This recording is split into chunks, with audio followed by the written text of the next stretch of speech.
Today I'm going to show you how to use self-myofascial release tools like the foam roller to release tension in your low back.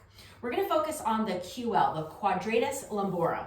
And that muscle, you can kind of think of it like the oblique of your low back because it does that hip hiking action.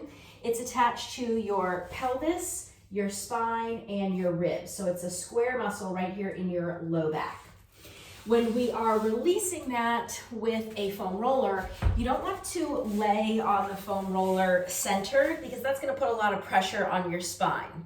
So instead, you're going to turn so that you're on your side. The foam roller is right under your waistline, so it's between your pelvis and your rib. So right here when you're side lying, the pressure is on your oblique. If you rock back at about a 45-degree angle, then you're going to be applying that pressure to your QL. Hold yourself up with your elbow, and you don't want to rock up and down because you don't want to roll over your floating ribs. So you could either hold right here, just breathing, sinking into the foam roller on your exhalations, or just continue that little forward and back rock. So you're slowly putting that pressure on the QL and then releasing it. If you want more intensity here on the foam roller, keep that top knee bent, foot on the floor, and straighten your bottom leg so it's floating up off of the mat. That's going to put more weight in the foam roller and give you more pressure.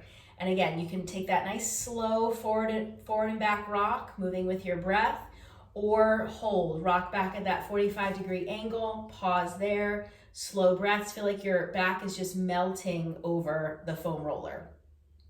If the foam roller is giving you enough intensity, great, use that tool. If you need something a little bit more specific, you're gonna grab a smaller tool, some kind of ball, kind of self-myofascial release ball, or this is a 2-pound weighted ball. This works great, especially in these areas. And you're gonna prop it up on a yoga block. And then same thing, come into that side lying, so it is under your waistline. And then adjust so you're back at about a 45-degree angle, and you're going to be getting that pressure right on that QL. Again, if you're wanting more pressure, make sure your bottom leg is lifted up off the floor so you have more downward pressure into the tool, or let that knee relax. Find the place that's enough pressure for you so that you feel the work, you feel the release, but it's not so intense that you're tensing up and causing more discomfort. So where is that line for you where you can relax into the tool and breathe, feeling that release through the muscles, that release through the low back? This can definitely come in handy if you have chronic or persistent low back pain. Maybe your low back is just tight from a day of sitting too much or standing too much, or maybe after a workout you're feeling your low back. Use these tools to find some release in that QL in the low back.